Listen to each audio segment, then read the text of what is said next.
पिछली क्लास में अपन ने सक्रियण ऊर्जा के बारे में बात चल रही थी, यानी कि वह न्यूनतम ऊर्जा जिसके द्वारा हम क्रिया कारकों को किस में परिवर्तित कर सकते हैं, उत्पाद में परिवर्तित कर सकते हैं, तो वह कहलाती है सक्रियण ऊर्जा। ठीक है। और प्रत्येक अभिक्रिया के लिए इसका मान कैसा होता है, एक निश्चित मान होता है। अगर वह ऊर्जा नहीं मिलेगी तो फिर वह कोई भी जो क्रिया कारक है वह उत्पाद में परिवर्तित नहीं होगा। इसके लिए ग्राफ बनाया गया कि ये बहुत ही इंपॉर्टेंट ग्राफ है और बहुत बार बोर्ड की क्लास में पूछा जाता है। एक्स एक्सिस पर अपन ने लिया अभिक्रिया की प्रगति या अभिक्रिया का पथ, और वाई एक्सिस पर लिया अपन ने स्थितिज ऊर्जा। तो जिस प्रकार से यानी कि कुछ ऊर्जा होती है, ठीक है ना, तो यहां से हमने स्टार्ट किया इसको, और ये जो है इस प्रकार से यहां पर छोड़ दिया इसको। ठीक। अब इसके बाद में हमने देखा कि क्रिया कारक क्या है, ए बी प्लस सी। ठीक है। अब ये क्या रिएक्टेंट की एनर्जी है जिसे अपन ने लिखा है ई आर। ठीक है। और ये जो ऊर्जा अपन दिखा रहे हैं, अब ये उत्पाद के रूप में क्या बन गया, ए प्लस बी सी, ए प्लस बी सी। तो ये प्रोडक्ट की एनर्जी है, इसको हमने क्या दिया E2। इसकी जो ऊर्जा है वो कितनी है, प्रोडक्ट की ऊर्जा कितनी है, उत्पाद की ऊर्जा E2 को डिपेंड कर रही है, यानी E2 से रिप्रेजेंट कर रहे हैं उसको। और जो क्रिया कारकों की ऊर्जा है उसको अपन E1 से रिप्रेजेंट कर रहे हैं। इससे क्या क्या पता चलेगा वो अभी अपन बताएंगे। तो कहने का मतलब है प्रारंभ में जितने भी मॉलिक्यूल्स थे, कुछ मॉलिक्यूल्स हैं जो कि सक्रिय हैं। ठीक है। अब सक्रिय ऊर्जा ही यानी उनमें जो ऊर्जा है उसके कारण ही वह कहां तक पहुंच जाएंगे, यहां तक पहुंच जाएंगे। इसे कहते हैं अपन एनर्जी बैरियर, ऊर्जा अवरोध। यहां तक जब तक नहीं मॉलिक्यूल पहुंचेगा तब तक वह प्रोडक्ट में परिवर्तित नहीं होगा। ठीक है।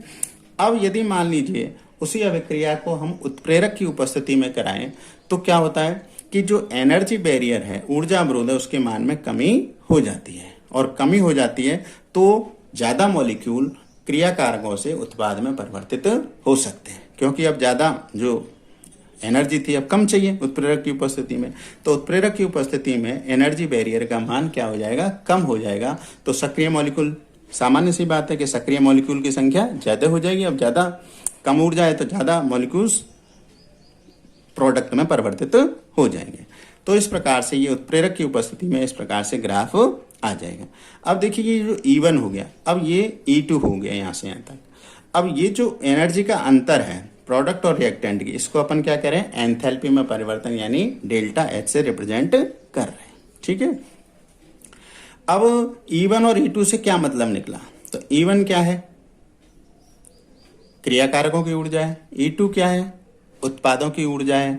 तो इसका मतलब क्या हो गया, यदि E2 का मान ज्यादा हो जाए, यानी ये मान ज्यादा हो जाए और ये मान कम है, तो अपन क्या कहेंगे, ऊष्माक्षेपी अभिक्रिया वह होगी, यानी अभिक्रिया के दौरान ऊर्जा बाहर निकलेगी। इसे अपन कहते हैं एक्सोथर्मिक रिएक्शन। और यदि यह कम हो जाए, यानी ये जो ग्राफ है ये कहां रह जाता है, इससे थोड़ा ऊपर रह जाता, तो यहां पर अपन कहते हैं इसको E2 का मान क्या हो जाता है, छोटा, कम हो जाता है E1 से। इसका मतलब इतनी ऊर्जा कहां गई, अभिक्रिया में काम में आ गई। इसलिए इसको अपन एंडोथर्मिक या ऊष्मा शोषी अभिक्रिया कहेंगे। ठीक है। तो हम इसको ऐसे लिख सकते हैं कि यदि E1 is less than E2 तो exothermic, E1 is greater than E2 तो वह ऊष्मा शोषी अभिक्रिया होगी। ठीक है। तो कहने का मतलब क्या हो गया कि हम इससे पता लगा सकते हैं कि एक्सोथर्मिक या एंडोथर्मिक कौन से प्रकार की अभिक्रिया होगी। और यदि एक्टिवेशन एनर्जी का मान कम है, यानी एनर्जी बैरियर ही तो है ये एक्टिवेशन एनर्जी। ठीक है। तो एनर्जी बैरियर का मान यदि कम है, यानी एक्टिवेशन एनर्जी का मान कम है, तो अभिक्रिया तीव्र गति से संपन्न होगी, तो ज्यादा मॉलिक्यूल्स उत्पाद में परिवर्तित होंगे। और यदि EA का मान अधिक है तो वह मंद गति से संपन्न होगी। और उत्प्रेरक की उपस्थिति में EA का मान कम हो जाता है। ये देखा अपन ने कि EA का मान कम हो गया उत्प्रेरक की उपस्थिति में, तो ज्यादा मॉलिक्यूल्स क्रिया उत्पाद में परिवर्तित होंगे। और एक होती है दहली ऊर्जा, जिसे अपन बोलते हैं थ्रेशोल्ड एनर्जी। अब ये जो थ्रेशोल्ड एनर्जी है वो क्या होती है, एक्टिवेशन एनर्जी प्लस अभिक्रियक स्पीशीज की ऊर्जा, यानी कि कुल जो ऊर्जा है यहां से लेकर के यहां तक, यहां से शुरू से लेकर के और ऊपर एनर्जी बैरियर तक। तो ये तो अपन ने एक्टिवेशन एनर्जी ली और यहां से यहां तक की ऊर्जा उसके पास में खुद की थी। तो ये जो दोनों का योग है, टोटल है, वह कहलाती है थ्रेशोल्ड एनर्जी यानी दहली ऊर्जा। ठीक है।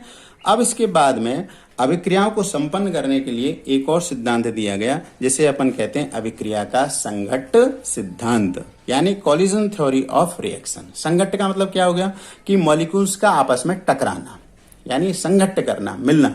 जितनी ज्यादा टक्कर होंगी, जितने ज्यादा अभिक्रिया आपस में मिलेंगे, उतना ही ज्यादा अभिक्रिया का वेग भी होगा। तो इसके लिए कुछ 2-3 बातें बताई गई, जिसके अनुसार ये क्या कहता है कि कोई भी अभिक्रिया तब तक पूर्ण नहीं होगी जब तक कि पर्याप्त ऊर्जा वाले अणु उपयुक्त दिशा में आकर नहीं टकराते।